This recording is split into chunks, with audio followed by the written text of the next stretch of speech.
ओम नमो भगवते वासुदेवाय। माघ मास का 10वां अध्याय। यमदूत बोले, बहुत से पाप करने वाला भी केवल एक बार गंगा जी में स्नान करने पर शुद्ध हो जाता है और नरक नहीं जाता। कोई भी व्रत, दान, तप, यज्ञ इत्यादि गंगा जल के एक बूंद के समान नहीं होता और कोई भी नीच मनुष्य गंगा जल को दूसरे तीर्थों के बराबर कहता है, हे वैश्य, वह रौरव नरक में जाता है।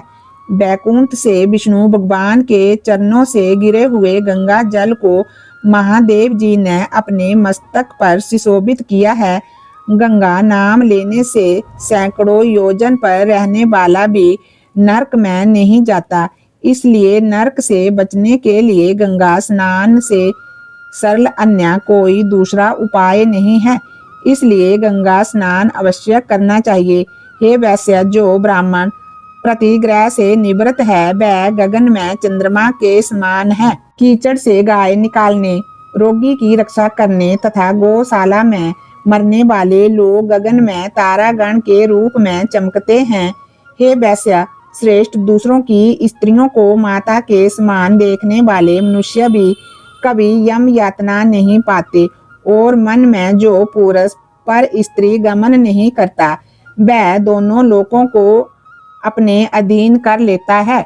इसलिए धर्मनिष्ठ को पर स्त्री गमन ना करना चाहिए, क्योंकि पर स्त्री गमन करने वाले पुरुष 21 मुख्य नरकों में जाते हैं, जबकि दूसरों के धन को लालच बस प्राप्त करने वाले स्वर्ग को प्राप्त करते हैं।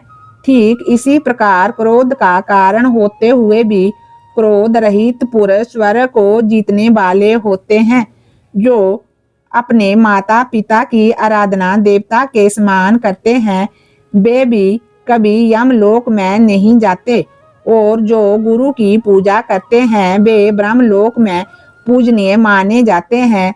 हे वैश्य, दुष्ट संगति को छोड़ करके स्त्रियों को अपने शील की रक्षा करनी चाहिए।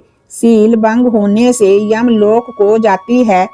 शील रक्षा करने से स्त्रियां महास्वर्ग को प्राप्त करती है। जो वेद अभ्यास से शास्त्र, पुराण और संहिता पढ़ते सुनते हैं, स्मृति का व्याख्यान करते हैं, ज्ञानहीन को धर्म समझाते हैं, ऐसे सद्पुरुष ही पृथ्वी को धारण किए हुए हैं। वह पाप रहित हो करके ब्रह्मलोक को जाते हैं, जहाँ ममता नहीं रहती और देवता भी उनका पूजन करते हैं। यमदूत ने कहा, हे वैश्य श्रेष्ठ, एक अनोखा रहस्य सुनो, जो धर्मराज के मस्तक और सब लोगों को अमृत प्रदान करने वाला है। मैं बिल्कुल सत्य कहता हूँ कि वैष्णव मनुष्य कभी भी यमलोक तथा यमदूत के दर्शन नहीं करते। यमुना के भ्राता यमराज ने अपने दूतों से आदर पूर्वक बार बार कहा कि तुम लोग वैष्णव मनुष्यों को कभी भी मेरे पास मत लाना, जो दुराचारी